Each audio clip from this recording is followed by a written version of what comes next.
Coba bang, coba di mana tulis malaikat bang. Oke, baca sekarang di kitab Anda, Google, di Kisah Para Rasul 7. Silakan Anda buka. Data nomor 35, 38, dan 53. Itu merangkum semuanya di sana. Nomor 35-nya tertulis sampai di sana. Musa telah mereka tolak dengan mengatakan, siapakah yang mengangkat engkau menjadi pemimpin dan hakim? Musa ini juga diutus oleh Allah sebagai pemimpin dan penyelamat. Oleh siapa? Oleh malaikat. Nomor 38. Musa inilah yang menjadi pengantara dalam sidang jemaah di padang gurun. Di antara apa? Di antara malaikat. Ngapain malaikat itu?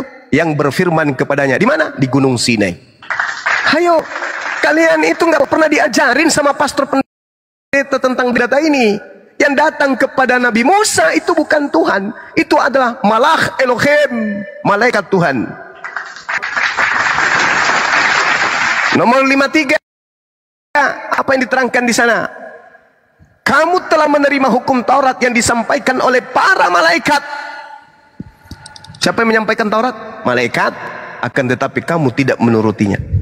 Hayo, jadi kalian selama ini didoktrin dan didogma, termenset dalam pikiran saudara yang datang kepada Musa itu Tuhan. Karena kenapa? Ya, kalian tidak diajarkan. Ada di Keluaran 3 ayat 11 sampai 13. Bahwa Allah berbicara kepada Musa. Oh, Allah berbicara kepada Nabi Musa. Itu malaikat Tuhan berbicara kepada Nabi Musa. Nah, dan itu kalau malaikat bang, itu Tuhan bang. Iya memang, makanya Yesus jawab. Apa kata Yesus?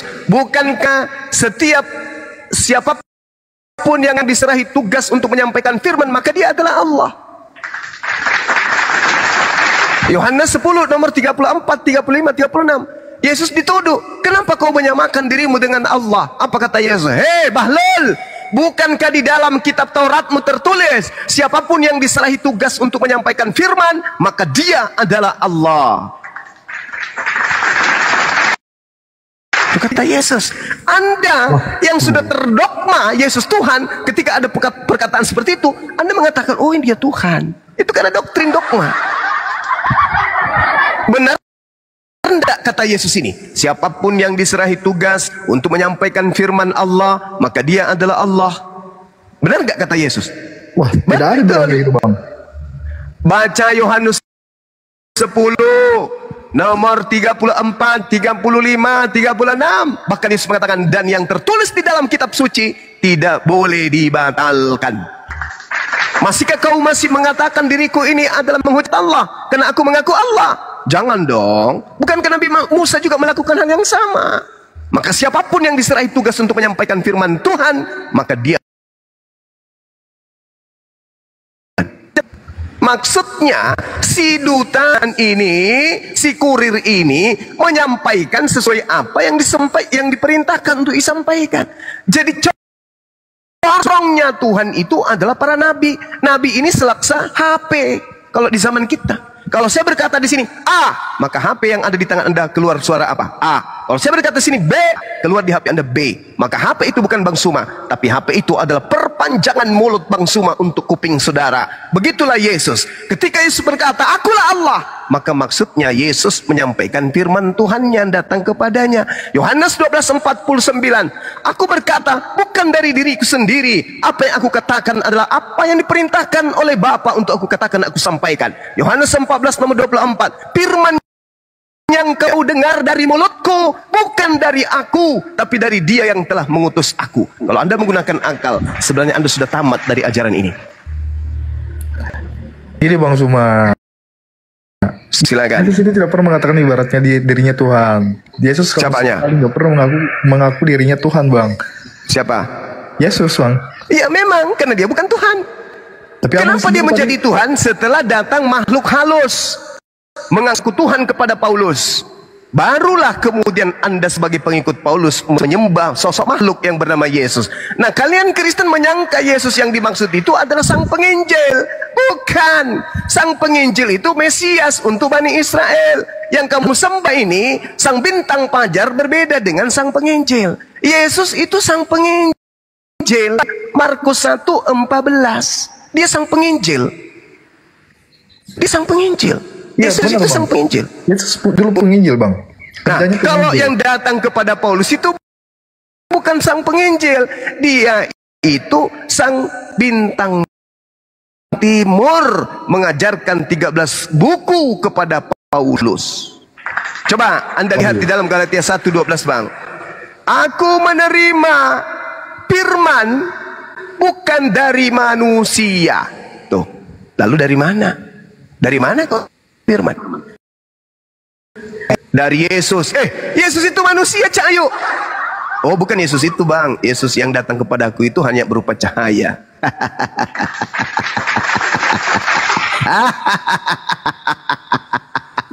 Gantian, Bang, gantian. Itu.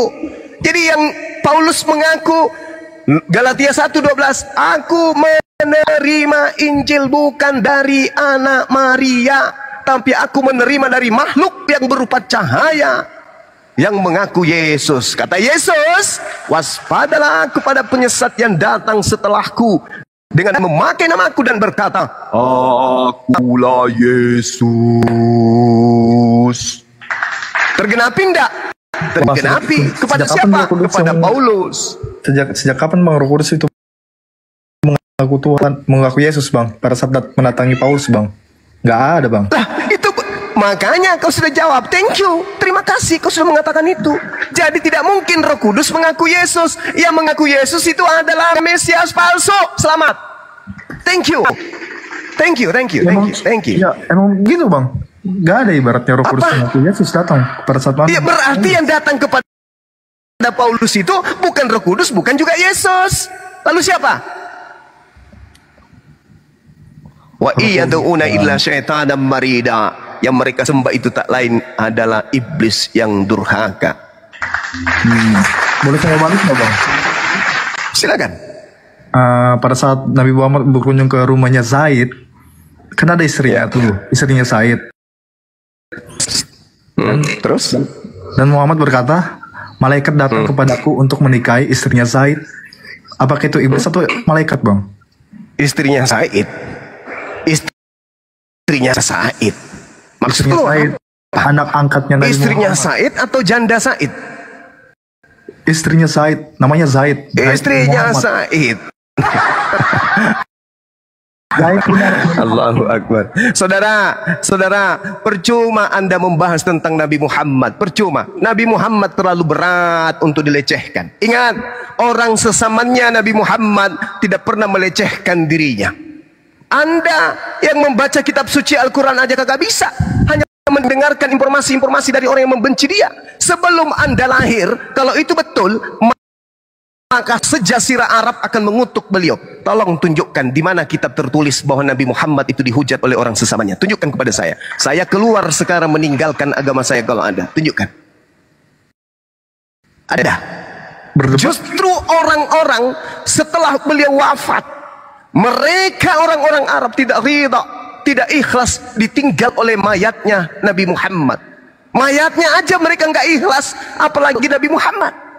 Mereka kemudian berkongkong-kongkong memeluk Islam, menjadikan Nabi Muhammad sebagai suri teladan. Sampai hari ini 1400 tahun silam. Bayangkan itu. Lantas Anda hanya sebutir debu mengatakan istrinya Said mau dinikahkan. Fitnahan dari mana itu kamu bawa, saudara? Hujatan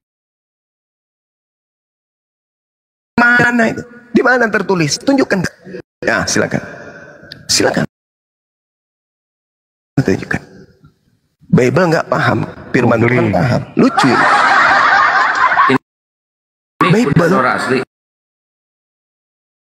Bible tulisan wartawan nggak paham, tapi tulis kalam Allah paham dia. Hebat orang ini, hebat.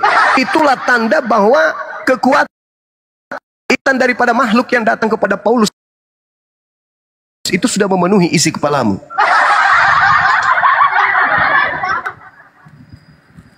Kami yang mengerti kitabnya, kami yang paham kitab gundul, kami yang belajar tentang kitab-kitab ini, Anda cuma modal dengar-dengar.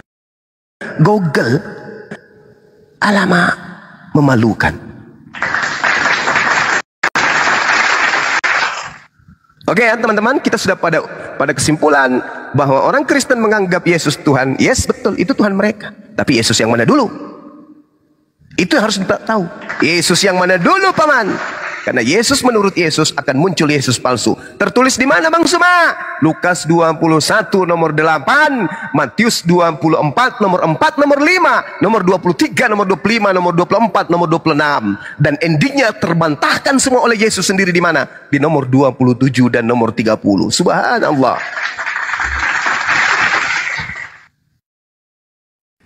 Halo bang, itu tentang Said bang. Al-Hasab ayat ke-37 bang. Coba Anda bacakan kepada saya.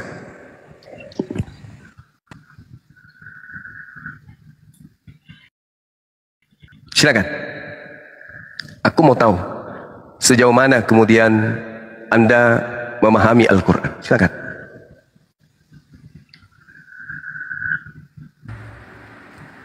Izin sambil nunggu, ini Bunda Nora asli bukan? Assalamualaikum warahmatullahi wabarakatuh. Waalaikumsalam warahmatullahi wabarakatuh. Saya izin numpang di sini aja, kalau ada apa saya diturunkan, tapi 10 menit ya Bang. Ya, silakan. Ya, untuk apa aja? Apa-apa. Jam kali pun. Diminta di follow lah. Ya lanjut Bang Zuma. Ini si Dana, kamu keluar dari jeda, Dek. Nggak akan bisa terdengar suaramu. Ini ada pion catur juga, dia hotel nih, pion catur. Dibuka mute-nya, Dek. Bang Zuma sehat, Bang? Sehat, alhamdulillah. Sehat ya, Bang? Masya Allah, alhamdulillah. Kok saya nggak ditanya sehat enggaknya? Itulah kasih sayangnya, terbagi-bagi dia. Ya, Bang Pion Catur, silakan. Oke. Rasanya masih belum puas, ada yang mau ditanyakan sama Bang Zumain. Iya, silakan Bang. Oke, Bang. Berdasarkan apa yang saya cari dari real TikTok, itu Muhammad diutus Allah di tanah Arab. Salah bila memang salah, Bang ya. Ya, memang betul. Dan Musa diutus Allah di tanah Mesir karena memang dari sanalah menetap nenek moyangnya. Ya, terus? Oke, itu benar Bang ya? Betul. Oke. Kemudian saya juga membaca Quran surah Al-Maidah ayat 46 yang isinya begini. Kami menurunkan Isa putra Maryam untuk membenarkan kitab yang ada sebelumnya, yaitu Taurat. Dan kami menurunkan Injil kepadanya, yang isinya adalah petunjuk dan cahaya. Keduanya itu digunakan sebagai petunjuk dan pengajaran untuk umat bertakwa. Kemudian di Al-Maidah 68 dikatakan, Hai Muhammad, katakanlah kepada ahli Taurat, sesungguhnya engkau tidak akan dikatakan beragama kalau engkau tidak mengajarkan Taurat dan Injil. Terus? Bang. Jadi berdasarkan tadi tempat diutusnya dan menetapnya Nabi Muhammad, yaitu di tanah Arab, dan sedangkan Musa yang menerima Taurat menetap di tanah Mesir, bagaimanakah seorang Muhammad ini bisa dengan percaya diri mengatakan bahwa dia membawa Taurat gitu loh, yang dititipkan kepada Nabi Musa, sedangkan tempat mereka jauh dan mereka tidak pernah bersama-sama, bahkan tidak mengenal satu sama lain. Dan tiba-tiba dengan datangnya Al-Quran, di dalam Al-Quran diakui bahwa Muhammad telah mengenal Taurat, sedangkan dia belum pernah bersama-sama dengan Musa dan juga Isa. Itu Bang, coba dijawab. Oke, baik. Sederhana. Kalau berbicara dengan narasi seperti itu, Paulus membawa Taurat. Di dalam Efesus 2:15 dia bawa Taurat. Sedangkan jaraknya dengan Nabi Musa, kenapa kemudian Paulus ngaku-ngaku membawa Taurat, padahal dia tidak pernah dapat wahyu dari Tuhan. Nah, kemudian Al-Quran menjelaskan, A'udzubillahi minasyaitonirrajim, wa min qablihi kitabu Musa imama wa rahmah wa hadza kitabu musaddiqul lisanan Arabiyya. Dan sebelum Al-Quran itu telah ada kitab Musa sebagai petunjuk dan rahmat sebelum Al-Quran. Dan Al-Quran ini adalah kitab yang membenarkan Taurat tersebut dalam bahasa Arab untuk memberi peringatan kepada orang-orang yang zalim dan memberi kabar gembira kepada orang-orang yang berbuat baik. Jadi Allah yang pernah berfirman kepada Nabi Musa kembali berfirman kepada Nabi Muhammad, dan bagian daripada kisi penyampaiannya itu adalah cakupan Taurat. Allah sampaikan itu kepada Nabi Muhammad dengan menggunakan lisanan Arabian, perkataan dalam bahasa Arab, menggunakan bahasa Arab. Kemudian ketika saudara membawa data di dalam Al-Quran surah Al-Ma'idah ayat 46, wa kaffaina ala atharihim bi Isa bin Maryam musaddiqan lima baina yadayhi minat Tawrah wa atainahul Injil fihi hudaw wa nur. Memang betul. Jadi ketika Nabi Musa kemudian datang kepada Bani Israel, Nabi Musa membawa Taurat. Taurat itu datang untuk kemudian sebagai petunjuk dan pengajaran orang yang bertakwa pada masanya, kaumnya. Petunjuk bagi Bani Israel, kaumnya Nabi Musa. Lalu datang Injil. Injil juga datang kepada Bani Israel melalui lisan Nabi Isa alaihissalam juga kepada Bani Israel, kaumnya. Lalu kemudian dikatakan wa musaddiqan lima baina yadayhi minat Tawrah wa hudaw wa mau'idatan lil muttaqin, bahwa Taurat ini diberikan sebagai petunjuk kepada orang-orang bertakwa. Permasalahannya sekarang, Taurat itu mana? Taurat diberikan kepada kaumnya Nabi Musa. Anda Kristen bukan pemegang Taurat, dan Anda bukan pemegang kitab Taurat, dan bukan umatnya Nabi Musa. Tidak ada hubungannya ayat ini. Tak akan pernah bisa menolong orang Kristen dalil Al-Quran ini. Kenapa? Yang dimaksud Al-Quran adalah Tauratnya Nabi Musa. Yang dimaksud Al-Quran adalah Injilnya Nabi Isa. Sedangkan Kristen bukan umatnya Nabi Musa, bukan umatnya Nabi Isa, dan Kristen bukan pemegang Taurat dan bukan pemegang Injil. Kristen hanya memegang kitab remah-remah yang diambil terjemahannya dari Septuaginta, yang diterjemahkan oleh Kekaisaran Ptolemy II pada abad ketiga sebelum Masehi. Tak ada hubungannya dengan Nabi Musa. Begitu juga Injil. Injil yang diberitakan Yesus atau Isa alaihissalam di tengah-tengah Bani Israel, seluruhnya 100% adalah firman Tuhan, bukan yang ditambah dan dikurangi. Sedangkan yang di tangan Kristen hanyalah terjemahan remah-remah dari agama sebelumnya. Dan kitab perjanjian baru ini adalah catatan-catatan wartawan yang tidak dikenal. Kemudian saudara, Anda mengambil Al-Quran surah Al-Ma'idah ayat 68. Qul ya ahlal kitab lastum ala syai'in hatta tuqimut Taurah wal Injil wa ma unzila ilaikum min rabbikum. Katakanlah wahai nabiku Nabi Muhammad, wahai ahli kitab, orang Yahudi dan Nasara, bukan Kristen, kamu tidak dipandang beragama sedikit pun hingga kamu menegakkan ajaran-ajaran Taurat dan Injil. Dan apa lagi? Al-Quran yang diturunkan Tuhanmu kepadamu. Tuh. Jadi kalau dikatakan Taurat, Injil, Al-Quran, berarti harus ke Islam. Karena Taurat cakupannya sudah ada di Al-Quran, Injil cakupannya sudah ada di Al-Quran, dan Al-Quran adalah ruang lingkup dari kesempurnaan hukum-hukum Tuhan yang datang kepada Bani Israel dan untuk seluruh umat manusia pada masa Nabi Muhammad dan masa sampai kiamat. Itu Al-Quran katakan, Qul ya ahlal kitab, wahai orang Yahudi dan Nasara, lastum ala syai'in hatta tuqimut Taurah wal Injil wa ma unzila ilaikum min rabbikum wa la yazidanna katsiran minhum ma unzila ilaika min rabbik tuqyanan wa kufra fala ta'sa 'alal qaumil kafirin. Dan apa yang diturunkan Tuhanmu kepadamu, wahai Nabi Muhammad, pasti akan membuat banyak di antara mereka lebih durhaka dan lebih ingkar lagi. Maka janganlah engkau berputus asa terhadap orang-orang kafir tersebut.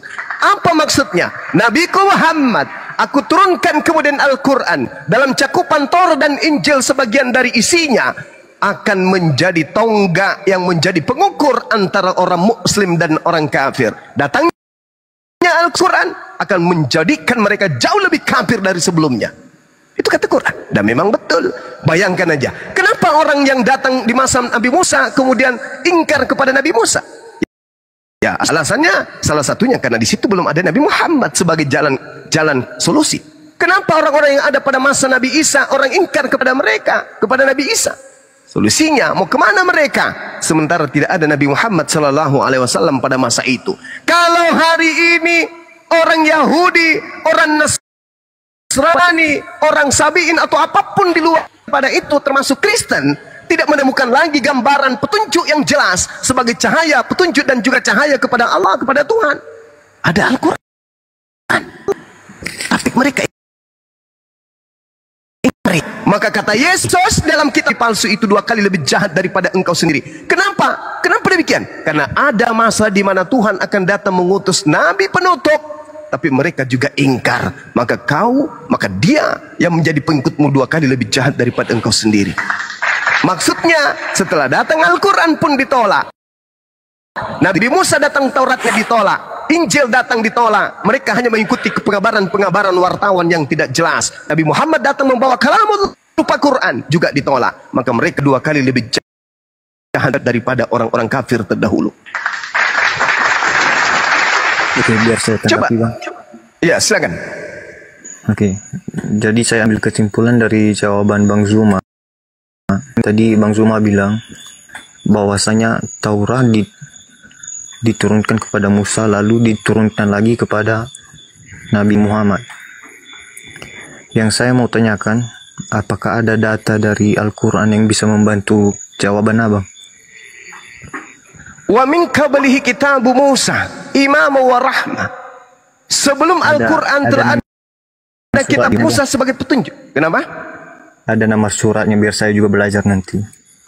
Al-Ahqaf ayat 12, Al-Quran surah Al-Ma'idah di data nomor 15, nomor 16. Ya ahlal kitab qad ja'akum rasuluna yubayyinu lakum katsiran mimma kuntum tukhfuna minal kitab wa ya'funa an katsir qad ja'akum minallahi nurun wa kitabun mubin yahdi bihi illa man ittaba ridwanahu subulas salam wa yukhrijuhum minaz zulumati ilan nur bi izni wa yahdihim ila siratim mustaqim. Wahai ahli kitab, telah datang kepadamu Al-Quran sebagai petunjuk kepada kalian yang mau mengikuti keridaan Tuhan menuju jalan keselamatan. Dengan Al-Quran itu kemudian Allah mengeluarkan orang dari gelap gulita kepada cahaya dengan izinnya dan menunjukkan Al-Quran itu kepada jalan yang lurus. Al-Quran surah Al-Ma'idah ayat 15 ayat 16. Dulu Taurat pada zamannya ya untuk kaum Bani Israel, Injil pada zamannya untuk kaumnya Nabi Isa.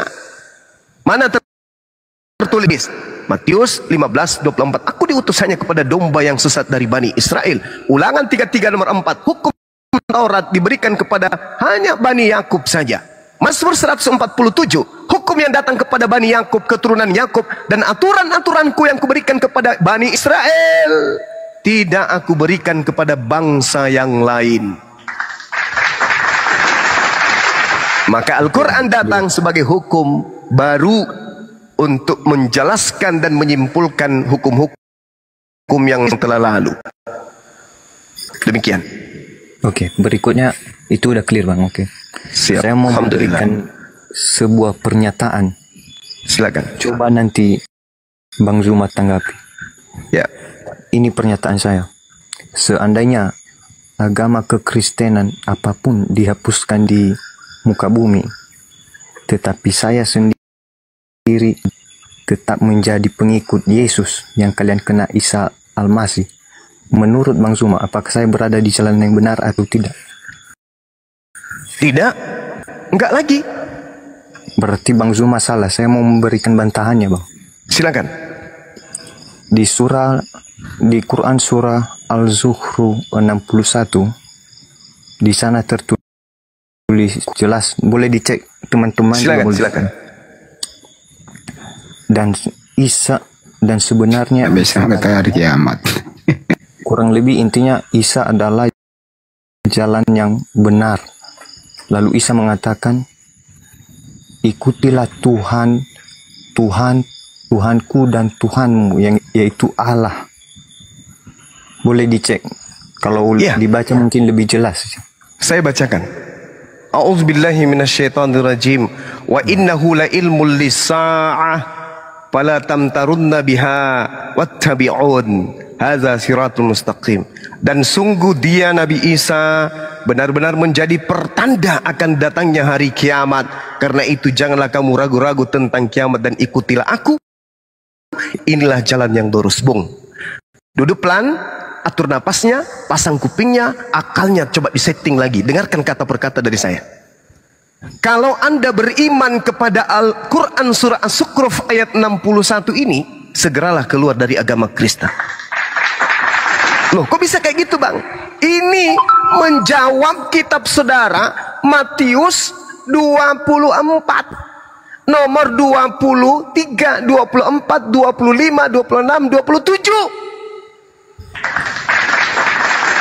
Apa kata Yesus kemudian? Sebaliknya nanti, sebab camkanlah aku sudah mengatakannya kepadamu terlebih dahulu. Jika ada orang berkata ada Yesus di padang gurun, ada Yesus di dalam bilik, jangan kamu percaya, sebab anak manusia akan datang seperti cahaya yang terlontar dari timur sampai ke barat. Demikianlah nanti kedatanganku yang kedua. Berarti yang datang kepada Paulus itu bukan Yesus. Sebab Yesus nanti datang sebagai pertanda kiamat. Yesus diceritakan kepada Paulus sudah 2000 tahun. Mana kiamatnya? Yesus mengatakan kedatanganku kedua sebagai tanda akan datangnya kiamat. Baca nomor 29, 30, 41, 40, 41, 42 di Matius 24 itu. Itu adalah huru hara kiamat. Al-Quran mengatakan wa innahu la ilmul lis-sa'ah fala tamtarunna biha wattabi'un hadza siratul mustaqim. Dan sungguh Isa benar-benar menjadi tanda akan datangnya hari kiamat. Karena itu janganlah kamu ragu-ragu tentang kiamat itu dan ikutilah aku. Inilah jalan yang lurus. Jadi maksudnya apa dalil ini? Ketika Nabi Isa sudah datang, maka itu adalah detik-detik kiamat. Ternyata di Bible juga Yesus mengaku demikian. Jadi kalau ada orang berkata bertemu dengan aku, jangan kau percaya, Cak Ayu, jangan. Karena kalau aku datang kedua kalinya, itu berarti hidupmu di bumi sudah akan berakhir. Jangan kau lagi menghayalkan yang lain. Sebab anak manusia akan datang bersama dengan malaikat di awan, seperti cahaya yang terlontar dari timur sampai ke barat. Demikianlah kedatangan anak manusia kelak. Al-Quran menganulir itu. Wa innahu la ilmul lis-sa'ah wala tamtarunna biha wattabi'un hadza siratul mustaqim. Maksudnya ikuti Al-Quran. Inilah jalan yang lurus itu. Apa? Bahwa Nabi Isa belum datang, Yesus belum datang. Yang datang kepada Paulus itu palsu. Yesusnya nanti datang di akhir zaman. Nabi Isa nanti datang di akhir zaman. Kalau Anda tidak percaya kepada Quran, maka minimal percaya kepada Matius 24 nomor 27. Oke, Bang. Nomor 30. Silakan. Maka apa kata inilah jalan yang lurus itu. Jalan yang lurusnya apa? Mengimani bahwa Yesus nanti datang kedua kalinya di akhir zaman. Bukan mengimani bahwa yang datang kepada Paulus, yang datang kepada Ananias, yang datang kepada para murtadin sebagai Yesus. Bukan itu yang diimani. Tapi yang diimani adalah jalan lurusnya, yaitu Isa Yesus datang nanti di akhir zaman, detik-detik menjelang kiamat. Itu baru iman yang betul. Oke, Bang. Silakan. Itu di surah, karena ini masih ayat sebelumnya masih abang ragukan. Saya Silakan. memberikan satu ayat lagi. Silakan. Surah Maryam ayat 36. Oke. Di situ jelas. Silakan. Isa mengatakan, akulah jalan yang benar. Di dalam Al-Quran ini, Bang. Akulah jalan yang benar. Sembahlah Tuhanku dan Tuhanmu. Maka itulah jalan yang lurus. Sekali lagi saya katakan, kalau Anda percaya dengan surah Maryam ayat 36, tinggalkan agama Kristen. Tinggalkan. Wa inna allaha rabbi wa rabbukum fa'budu. Wahai Maria, jangan kau sentuh aku, tapi pergilah kepada Tuhan, kepada saudara-saudaraku, Katakan kepada mereka, aku akan pergi kepada Tuhanku dan Tuhanmu. Wa innallaha rabbi wa rabbukum fa'buduh. Berdasarkan Bible, berdasarkan pengakuan Yesus, berdasarkan Al-Quran yang datang kemudian dan Anda baca terjemahannya, ternyata Yesus bertuhan dan Tuhannya adalah Allah Azza wa Jalla. Apa kata Quran? Hadza siratul mustaqim. Enggak ada dalilnya sembahlah Tuhan Yesus. Itu ajaran iblis itu. Yesus yang mau disembah di sini adalah Tuhan, adalah makhluk yang datang kepada Paulus. Yesus datang penginjilan selama 3 tahun. Dia mengajarkan apa? Sembahlah kepada Tuhan yang ada di langit. Hidup kekal diterima dengan apa? Yohanes 17 nomor 3. Mengenal Tuhannya Yesus satu-satunya Tuhan. Yesus dikenal sebagai apa? Utusan Tuhan. Jadi kalau hari ini Kristen mengatakan sembahlah Yesus, silakan. Memang ada Yesus yang minta disembah. Yang mana itu? Yang datang kepada Paulus itu adalah Yesus lain. Yang Kalau tadi Yesus berdasarkan kalau Yesus yang asli baca Yohanes 4, Yesus yang asli mengatakan apa? Di Yohanes 4 nomor 22. Yesus yang asli berkata apa? Aku Yesus menyembah Tuhan yang aku kenal. Itu siapa? Yesus asli itu. Ini yang berkata di dalam Al-Quran. Nabi Isa berkata, wa innallaha rabbi wa rabbukum fa'buduh. Itu kata Nabi Isa. Yesus aslinya berkata, Yohanes 4:22, aku menyembah Tuhan aku kenal. Kalian menyembah Tuhan yang tidak kalian kenal. Jadi di sini Nabi Isa mengatakan sembahlah Allah, Tuhanku, Tuhanmu. Kenapa kalian sembah Yesus Cahayu? Iya, jadi kalau Anda percaya kepada surah Maryam, percaya kepada Al-Quran intinya, maka tinggalkan agama Kristen. Karena agama Kristen menghantarkan Anda kemudian menyembah kepada makhluk halus yang datang kepada Paulus, yang konon mengklaim namanya adalah Yesus, sedangkan dia bukan manusia. Kata Paulus Galatia 1:12, aku menerima Injil 13 bukuku ini bukan dari manusia, tapi makhluk yang mengaku Yesus Al-Masih, Yesus Kristus. Kristus itu Al-Masih atau Mesias. Sedangkan iblis menurut tradisi Quran Islam, iblis juga Dajjal Mesias. Dan datang kepada Paulus itu adalah Mesias. Kata Yesus dalam Matius 24 nomor 4 nomor 5, akan datang Dajjal mengaku Mesias, membawa-bawa nama Yesus. Betul. Dan akan menyesatkan banyak orang. Alhasil miliaran orang Kristen terperdaya dengan makhluk yang datang kepada Paulus mengaku Al-Masih. Sadari itu, sadari sebelum Anda masuk ke dalam liang lahat. Demikian. Iya, itulah yang saya jadikan pernyataan saya tadi, Bang. Dan berdasarkan ayat tersebut dan dikatakan di sana, coba dengar dulu, Bang, ya. Ya. Dikatakan Isa mengatakan, akulah jalan yang benar, sembahlah Tuhanku dan Tuhanmu, yaitu Allah. Terus kenapa nyembah Yesus? Sebentar dulu, Bang. Itu di luar. Yang mau saya tanyakan, bila seandainya kekristenan dihapus dari muka bumi dan saya hanya mengikuti sampai Isa, menurut Bang Zuma, saya berada di jalan yang benar atau tidak? Karena menurut saya sudah jelas dikatakan di ayat itu, saya berada di jalan yang benar. Tidak, Bang. Ini ucapan Yesus ketika datang kepada Bani Israel. Anda bukan Bani Israel. Ini ucapan dia ketika datang ke tengah-tengah Bani Israel. Kan sudah kunyatakan tadi. Yohanes 4 nomor 22. Yesus sedang berbicara kepada siapa? Orang Indonesia atau kepada Bani Israel? Bani Israel. Ini pun demikian. Isa berbicara kepada kaumnya Bani Israel. Wa isqala Isa bin Maryam, ya Bani Israel, wahai Bani Israel, inni rasulullahi ilaikum, sesungguhnya aku ini adalah utusan Allah untuk kalian Bani Israel. Matius 14 nomor 24. Matius 10 nomor 5 nomor 6. Yesus berpesan kepada ke-12 muridnya agar jangan ke bangsa Indonesia, agar jangan ke bangsa Belanda, agar jangan ke bangsa Romawi, tapi pergilah kepada dombaku yang hilang dari umat Israel. Anda umat Israel? Bukan. Makanya Yesus dalam Matius 7 nomor 22, bukankah kami telah bernubuat pakai namamu Yesus?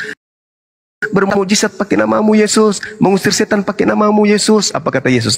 Enyahlah daripadaku paman, aku tidak mengenal engkau, engkau adalah pembuat kejahatan. Nggak malu digituin, nggak malu, nggak malu. Nggak malu, sudah jago-jagoan depan umat semua. Yesus Tuhanku, Yesus, kami orang Kristen, kami anak-anak Yesus, tapi diusir endingnya. Nggak malu, nggak malu, malu dong. Kalau Anda menggunakan akal, pasti malu.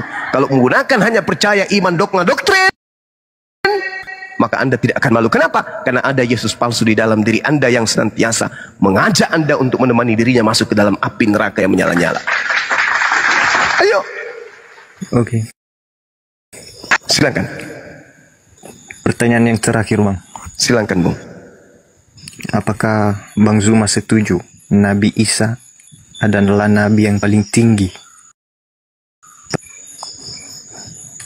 Nabi yang paling tinggi. Nabi yang paling tinggi. Di antara nabi yang lain.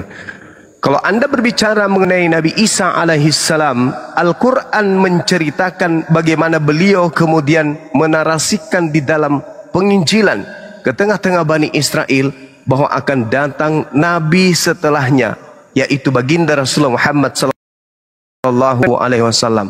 Itu diterangkan di dalam Al-Quran surah As-Saff yang akan saya bacakan kepada saudara. Tadi saya sudah bacakan sebenarnya. Dia mengatakan begini, wa isqala Isa bin Maryam ya Bani Israel inni rasulullahi ilaikum musaddiqan lima baina yadayhi minat Tara idayya minat Tara wa mubasyiran bi rasuli ya'ti min ba'di ismuhu Muhammad. Nabi Muhammad diberitakan oleh Nabi Isa alaihissalam. Makanya kami tidak beriman kepada Injil yang kalian gunakan, Bible yang kalian gunakan itu sebagai Injil. Kenapa? Karena di situ tidak ada nama Nabi kami. Sedangkan di Al-Quran Nabi Isa berbicara tentang Nabi Muhammad. Minat Torah wa mubasyiran bi rasuli ya'ti min ba'di ismuhu Ahmad, dan aku memberitakan kabar gembira akan datangnya penghibur. Kabar gembira itu adanya hiburan. Yesus berkata di dalam kitab Yohanes 16, Yohanes 14, aku akan minta kepada Bapa agar Bapa mengutus seorang penghibur, pembawa kabar gembira, yaitu Ahmad, baginda Rasulullah Muhammad sallallahu alaihi wasallam. Lalu Nabi Isa mengatakan apa? Ketika Nabi setelahku itu bernama Nabi Muhammad datang kepada mereka dengan membawa bukti-bukti yang nyata, mereka justru mengatakan ini adalah sihir yang nyata. Itu, Bung. Jadi kalau Anda beriman kepada Nabi Isa, maka berimanlah kepada Nabi Muhammad. Coba Anda baca di dalam Yohanes 14 nomor 16, aku akan minta kepada Bapa agar Bapa memberikan seorang penolong lain. Nomor 26-nya, yang akan mengajarkan engkau damai sejahtera, shalom, Islam.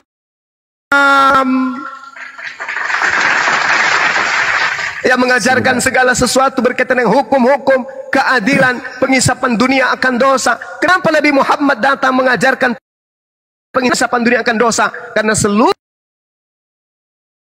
dunia sudah dijamah oleh dosa dengan adanya agama Anda dan menyembah kepada selain daripada Allah. Maka Islam datang menghapuskan itu. Dia akan datang menginsapkan dunia. Di mana ajaran paganisme berada, di situ Islam datang untuk menghapusnya.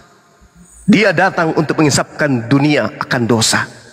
Sedangkan Paulus mengajarkan dengan agama Kristen, menghapuskan seluruh perintah-perintah Tuhan menuju kepada perintah makhluk halus yang ngaku Yesus kepada Paulus.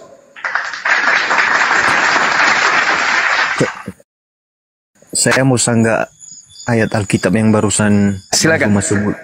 Silakan. Yesus berkata, aku akan datang kepada Bapa dan meminta seorang penolong. Silakan. Yang dimaksud penolong di situ Bang Zuma jelas ada di ayat-ayat berikutnya, bukanlah Muhammad. Ya, silakan. Yaitu Roh Kudus. Ya, Roh Kudus tinggal di dalam hati setiap manusia. Oke. Jangan Sekarang disalah gunakan. Oke, baik. Kita berbicara, kita fokuskan kepada Roh Kudus. Menurut saudara, Roh Kudus yang dimaksud di sana itu manusia atau apa? Namanya saja roh.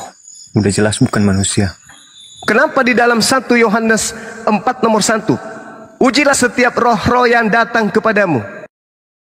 Sebab banyak nabi-nabi palsu. Kenapa larinya ke nabi? Tadi bicara roh, kenapa larinya ke nabi? Ya, itulah salah satu fungsi roh. Jadi yang dimaksudkan Yesus adalah dia mengutus roh di dalam setiap hati manusia, supaya mereka terbantu untuk mengambil keputusan sesuai dengan kehendaknya Tuhan. Oke. Berdasarkan arahan roh yang istilahnya kurang lebih kayak Tuhan mau membisikkan gitu loh. Melalui rohnya, baiknya begini.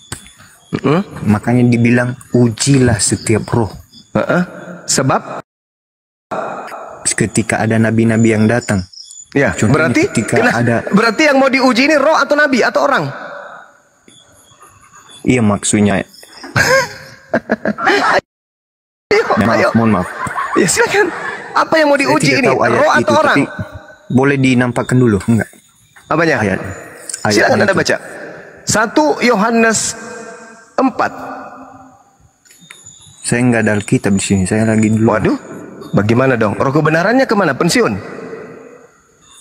Tapi kalau Bukankah roh kebenaran saya itu setelah membimbing? menjadi- Tadi Anda mengatakan roh kebenaran, Roh Kudus akan membimbing Anda pada Ya, setiap betul. kebenaran. Nah, Roh Kudusnya Anda kok enggak, kenapa enggak berfungsi? Kok minta bebal? Bukankah Roh Kudus itu adalah Tuhan yang mengantarkan Anda kemudian memahami kebenaran? Kok sekarang minta bebal? Tuhan mati lampu di dalam. Jadi yang dimaksud menemani kamu selama-lamanya itu adalah ajaran Roh Kudus. ya, Ajaran Roh Kudus kan? Yang menemani bukan ajaran selama-lamanya Roh Kudus, itu. tapi Roh Kudus. Kok Roh Kudus? Kenapa masih ada pendeta berzina? Jangan dicampur aduk. Kan Oke, udah sekarang jelas kenapa tadi ada dari awal. kenapa ada pendeta berzina? Jangan Mana bahas Roh Kudusnya? masalah. Lu. Jangan bahas Roh masalah Kudus. identitas. Roh Kudus menemani kalian kan? Betul? Mohon maaf, sebelumnya disclaimer dulu. Ini kan barusan Bang Zuma, kenapa ada pendeta berzina? Yes. Saya mau bertanya balik.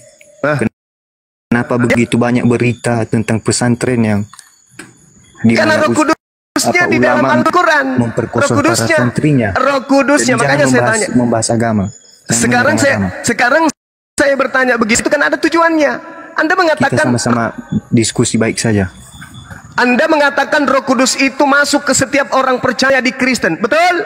Betul, di dalam hatinya menetaplah. Nah, Roh Kudus. kenapa ada pendeta memperkosa? Sama halnya seperti ulama juga yang Jangan mendirikan kau sama-samakan. pesantren yang memperkosa para santri. Oke, Itu ada sekarang saya kejadian. tanya samamu. Roh Kudus di Islam itu masuk ke setiap Islam atau gimana? Apakah Anda meminta Roh Kudus? Bahlul juga ini ternyata. Di Kristen itu Roh Kudus itu datang ke setiap Kok orang Roh Kudus Kristen. di Islam gimana sih? Apa Anda meminta Roh Kudus? Saudara, Hah? emang di Kristen itu ada Roh Kudus? Di hati manusia ada Roh Kudus. Saya tanya dulu, emang di Kristen itu ada Roh Kudus? Kristen adalah agama. Dan Enggak. agama Kamu tidak dapat memiliki kata Roh Kudus itu dari mana? dari dalam Alkitab.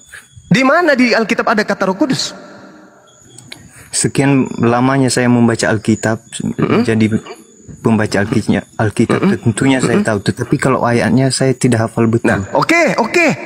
Tapi kalau kamu kita cari, kamu mungkin membaca bisa saya jelaskan. kamu membaca kitab itu kitab yang berbahasa Indonesia atau yang berbahasa Yunani?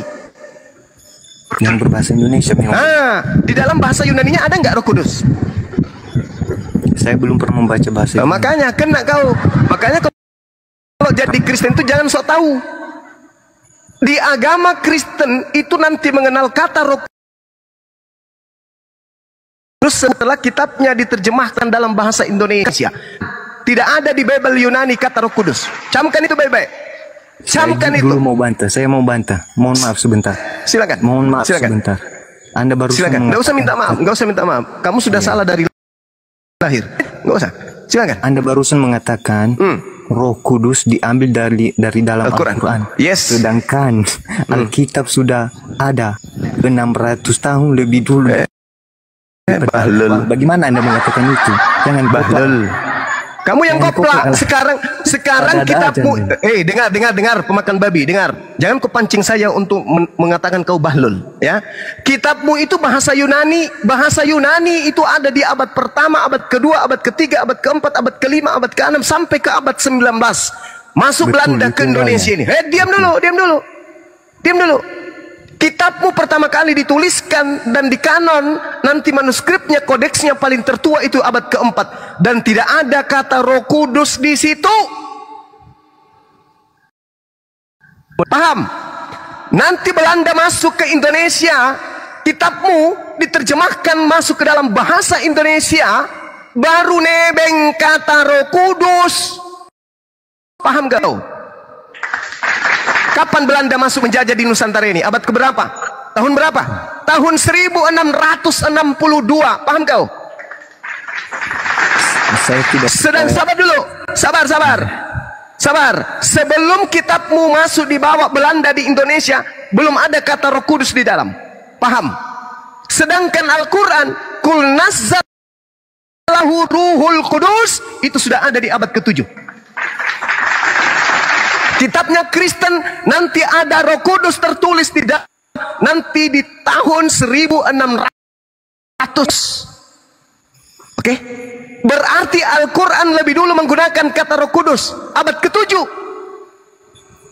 Berapa selisih tahunnya itu? 900 tahun lebih dulu Islam menggunakan kata Roh Kudus, nanti masuk Belanda di Indonesia baru menggunakan Kristen itu kata Roh Kudus, itu pun dalam bahasa terjemahan kitab mereka. Orang Belanda tidak mengenal Roh Kudus, paham kau? Orang Yunani tidak mengenal Roh Kudus, orang Romawi tidak mengenal Roh Kudus. Di luar Indonesia tidak ada orang Kristen mengenal Roh Kudus. Paham? Di Indonesia ini saja, karena kitab penjajah diterjemahkan ke dalam bahasa Indonesia, baru mereka mencuri kata Roh Kudus dari Al-Quran. Paham sampai sini? Paham? Jadi jangan sosok ngajarin saya tentang Roh Kudus. Silakan. Ada satu ayat dari Al-Quran yang mengatakan Roh Kudus. Coba berikan contoh. Al-Quran surah An-Nahl ayat 100 berapa itu, teman-teman? 102. 102 Al-Nahl ya. Iya, mudah-mudahan saya tidak keliru. Teman-teman ingat gak? Juga. Jangan nanti, sekarang aja. Ngapain nanti? Saya punya hanya satu HP. Ya, makanya betul, kalau begitu ada ya. Masya Allah. Al-Quran mengatakan Kul nazzalahu Ruh Kudus. Tunjukkan bahasa Yunani. Di dalam kitabmu tertulis Pneuma Hagios. Pneuma Hagios itu artinya apa? Hantu murni. Tepuk tangan penonton. Hantu murni dirubah menjadi Roh Kudus, nggak nyambung. Kalau orang Anda, pendahulu-pendahulu Anda jujur menerjemahkan Bible ke bahasa Nusantara kita, maka yang ditulis di situ bukan Roh Kudus, tetapi hantu murni.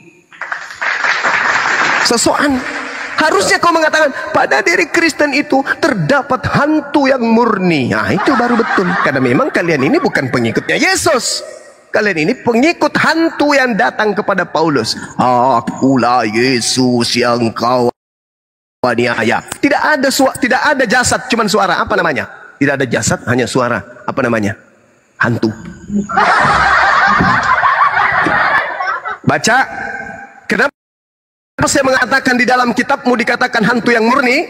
Baca Lukas 24 nomor 37. Murid-murid Yesus kaget dan ketakutan sebab mengira melihat pneuma. Pneuma yang mereka kira lihat Yesus itu, mereka mengira melihat pneuma. Apa arti pneuma? Hantu. Berarti pneuma hagios artinya hantu yang murni.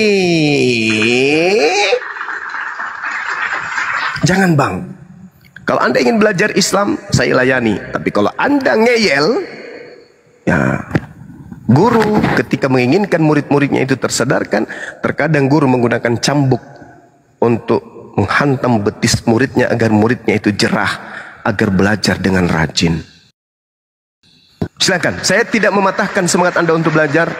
Saya Bang Zuma senantiasa punya niatan untuk membimbing siapapun, baik Islam awam untuk mengerti tentang Bible, begitu juga orang Kristen yang selama ini buta ataklik terhadap agamanya sendiri, yang tidak mengerti Bible, cuma ikut-ikutan joget di gereja, tapi tidak mengerti isi Bible yang sesungguhnya. Mereka yang sama seperti itu, bawa ke sini, biar ajarin. Saya tidak akan membengkokkan isi Bible. Dan tadinya hantu murni, hantu suci, kalian bengkokkan menjadi roh suci.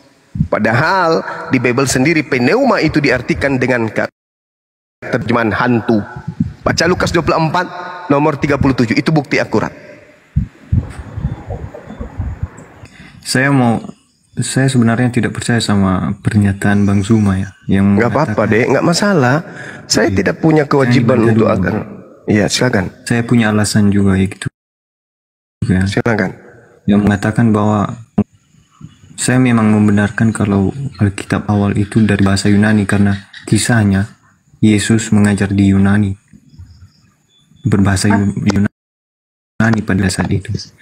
Lalu kemudian bila Bang Zuma mengatakan kalau sebenarnya di Alkitab pertama yaitu bahasa Yunani itu tidak ada kata Roh Kudus, kemudian diterjemahkan ke beberapa bahasa di belahan dunia ini dengan banyak negara, tetapi kemudian dirubah, ditambahkanlah Roh Kudus. Saya tidak yakin. Alasannya, apakah tidak ada satu manusia pun di antara seluruh negara ini yang memiliki akal pikir untuk mengecek kembali dan menyamakan dengan Alkitab berbahasa Yunani? Itulah alasan saya ya, mengapa saya tidak percaya sama Alkitab. Waduh. Saya tidak percaya pernyataan Anda. Oke, gini saudara. Kalau pernyataan saya benar akan datangnya Yesus palsu yang menyesatkan banyak orang, maka alat yang dipakai, ya, lalu alat yang dipakai untuk menyesatkan itu apa senjatanya? Bible. Saya tanya sama saudara, kenapa kitab saudara tidak kemudian mengikut sertakan original teksnya? Ada apa? Harus Anda jawab secara akurat. Kenapa kitab saudara tidak mengikutkan aslinya? Ayo. Saya mau memberikan jawaban itu, sebenarnya terdapat jawabannya di dalam Al-Quran juga. Silakan Anda tunjukkan. Cuma saya tidak hafal betul di mana ayatnya. Tapi silakan. intinya yang penting adalah intinya begini. Dan engkau ya Muhammad, kami menurunkan kitab-kitab ini kepadamu dalam bahasa Arab ya, supaya engkau mudah mengertinya. Bahasa umum ya. Jadi berdasarkan itu perkataan Jibril kepada Muhammad. Terus Jadi apa hubungannya Jibril dengan kitab saja Anda? Apa hubungannya dengan kitab Anda yang Muhammad sudah menggunakan supaya kitab dia Salome? bisa mengerti. Jibril mau apa ini? Apa hubungannya dengan kitab Anda? Nabi Muhammad didatangkan kemudian Al-Quranul Karim.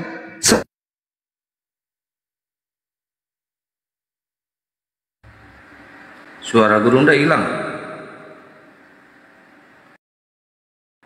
Cek. Dulu aja, sabar, nungguin aja. Coba dibuka di KJV aja, di situ Holy Ghost kok. Bahasa Arab dari Al-Quran kami hilang nggak? Hilang nggak bahasa Arab dari Al-Quran? Kan hilang suaranya Bang. Cuma Iya. Al-Quran mendatangkan kemudian pemberitaan kepada Nabi Muhammad. Hilang nggak bahasa Arabnya sampai hari ini? Nggak ada kan? Al-Quran datang dengan lisan kaumnya. Wa ma arsalna mir rasulin illa bilisani qaumi. Betul. Ada nggak bahasa kaumnya sampai hari ini? Ada. Itu yang barusan kubacakan. Pertanyaan saya, kalau Anda menjadikan ini sebagai rujukan, Yesus mengajarkan kaumnya menggunakan bahasa Aram dong. Mana bahasa Aram itu? Mana kitabnya bahasa Aram? Ada. Saya menjadikan itu rujukan. Ada. Apa? Karena di situ saya menjadikan itu rujukan. Karena kalimat di situ mengatakan supaya engkau mudah memahaminya. Yes. Terus Nabi Muhammad. Nah, demikian pula. Sekarang begini Bu. Dengan Alkitab yang Sekarang begini saudara. Kalau Al-Quran diwahyukan oleh Allah dengan menggunakan bahasa Indonesia kepada Nabi Muhammad, bisa nggak Nabi Muhammad menguraikan isinya? jelas tidak. Tidak. Makanya dia didatangkan. Justru itulah kemudian Nabi Muhammad didatangkan Al-Quran menggunakan bahasa Arab agar litubayyina linnas. Al-Quran itu diuraikan kepada seluruh umat manusia. Nah, sekarang Yesus datang membawa firman kepada Bani. Apa bang? Gimana? Yesus datang di tengah Bani Israel menerima firman menggunakan bahasa apa? Saat menerima firman atau menyampaikan firman? Saat menerima firman. Oke. Saat menyampaikan firman ya. Ya. Tentunya dia berbahasa Ibrani. Iya, pada saat dia menerima firman dan menyampaikan firman, Yesus Dia itu bahasa Ibrani. bahasa Ibrani. Mana kitabnya? Kalau Anda tanyakan kepada saya mana kitabnya, saya dapatnya yang terjemahan dan saya. Dari mana Anda tahu kalau itu adalah dari Yesus? Ke seluruh dunia. Dari mana Anda tahu kalau itu adalah ucapan Yesus? Alkitab adalah kesaksian dari murid-muridnya yang ditulis oleh 40 orang. Dari mana Anda tahu? Dari mana? Saya ulang. Dari mana Anda tahu kalau itu adalah perkataan Yesus? Di dalam kitab saudara, Kisah Para Rasul 26 nomor 14, Yesus berbicara dalam bahasa Ibrani. Oke? Nah, sekarang dari mana Anda tahu kalau Bible Anda yang bahasa Indonesia itu sudah selaras dengan penyampaian Yesus yang menggunakan bahasa Ibrani? Mana? Di mana tertulis? Dari mana saya Mau. tahu ini jawabannya? Ya, Mbah. Saya Apa jawabannya? tidak menutup diri. Saya terus mencari referensi-referensi. Ya, mana? Buktikan dulu, buktikan. Bentar bang. Buktikan aja, nggak usah Dan banyak dari cencong. referensi Buktikan aja yang bahwa telah saya terjemahan pelajari. Anda itu, Bentar, Bang. buktikan bahwa terjemahan Anda itu sudah betul sesuai dengan bahasa Yesus. Bentar. Apa? Mau ngomong apa? Apa rujukannya? Ya, rujukanmu apa? Dari referensi yang telah saya pelajari Al-Quran. Referensi dari mana? Referensi terjemahan baru itu dari terjemahan lama. Nanti 30 tahun ke depan, yang terjemahan baru hari ini jadi terjemahan lama lagi. Diganti lagi. Mana rujukanmu kepada Yesus? Mana? Saya tidak Bang Juma deh sekali lagi, Bang Juma. Kalau aslinya sudah nggak ada, yang ada sekarang apanya yang ada? Ya, bukan palsunya. Masih mau datang piang. Emang Bang Zuma punya yang aslinya Quran? Ya, ini asli Quran bahasa Arab. Itu bukannya dicetak ulang? Ini dicetak ulang dalam bahasa aslinya. Kirim langsung ke Zuma gitu. Itu dicetak ulang dari bahasa aslinya. Al-Quran itu dari zaman ke zaman, dari hari ke hari, minggu ke minggu, bulan ke bulan, tahun ke tahun, itu dicetak terus, tidak pernah mengalami perubahan. Kapan Anda mencetak Al-Quran yang salah huruf, salah kata, maka dunia akan bergemuruh. Mau bukti? Silakan Bunda Rahma baca Quran, surah apa saja, ayat apa saja. Insya Allah saya akan tegur kalau keliru. Alkitab pun begitu. Dan nenek kiper ngomong seenak perut. Saya coba Bang Juma ada nggak? Saya coba Bang Juma ada yang salah nggak ya? Ya, silakan. Auzubillahi minasyaitonirrajim. Bismillahirrahmanirrahim. Itu aja salah. Itu salah Tausnya kan? aja salah. Nah, Tausnya aja salah. Yang betul a'udzubillahi minasyai, bukan syai. Hebatnya Islam itu. Huruf keliru penyebutan saja, makhraj huruf saja pasti kita akan tahu. Apalagi bacaan. Nah, kalau kamu orang Jepang baca Bible, ngerti enggak kau apa yang dibaca itu? Surat kepompong, surat cinta atau Bible? Mau ngerti enggak kalau dia baca? Kalau di sayonara.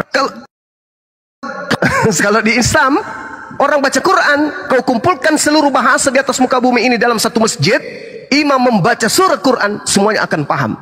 Alhamdulillahi rabbil alamin, Ar-Rahmanir-Rahim, Maliki Yaumiddin.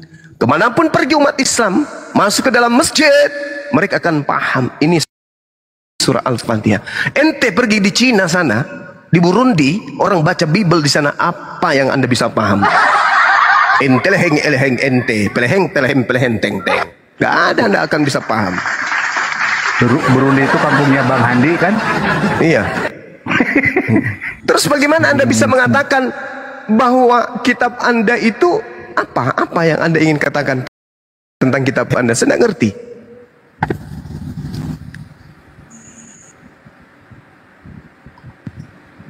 Pion.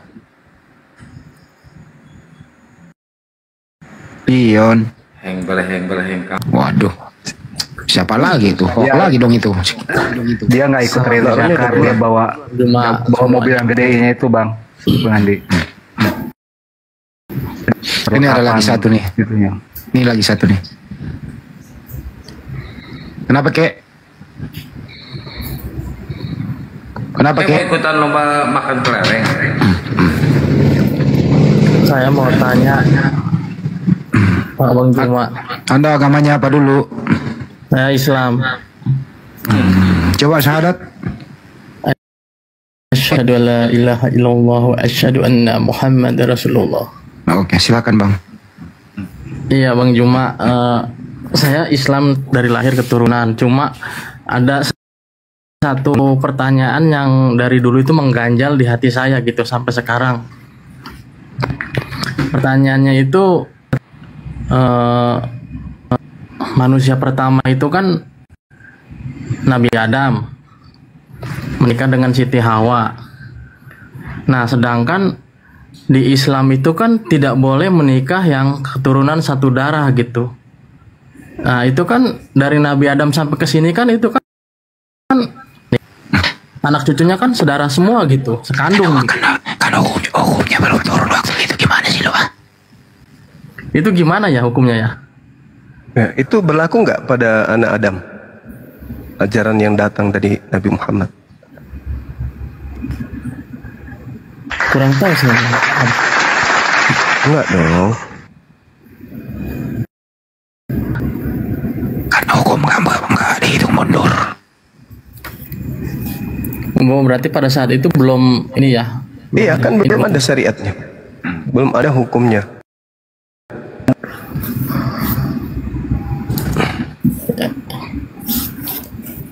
Ya. Kalau sekarang bagaimana cara mengkawinkan larun yang mana laki yang mana perempuan? Coba praktekin.